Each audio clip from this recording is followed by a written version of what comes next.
Attention students! Professor Boogeyman here again with a little sweet science for you, as this week our focus point is going to have to do with physics. We are going to talk about the force behind our punches in the hopes that we're able to punch harder. So for our PE assignment as part of the September Report Card Challenge, you're going to get your personal best scores, hopefully this week. You can get all month to do it, but hopefully it's going to be this week. So the basic formula is relatively simple, right? The power of a punch is going to be the mass times velocity.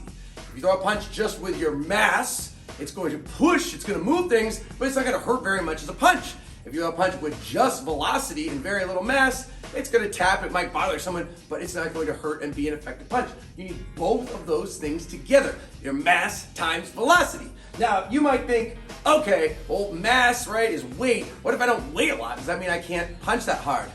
Au contraire, you can, because we're going to talk about what I call effective mass. It doesn't really matter what your overall weight is, it's how you use it. And of course, there's a lot of ways to use your weight effectively, mainly shifting your lower body weight into the direction of the punch. Not leaning with your chest, but your lower body into that direction.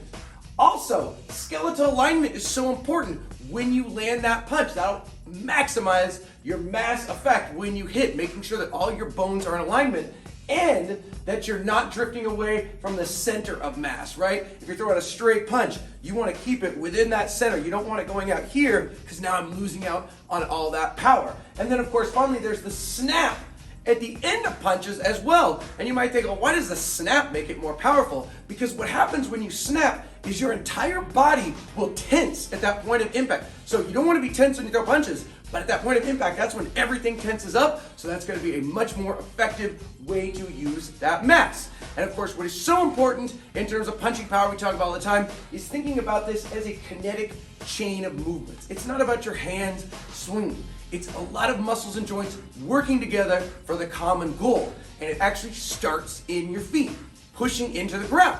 Which leads me to the last point, Newton's third law of physics. For every action, there's an equal and opposite reaction. So think about this when you push your foot into the ground and you throw a punch.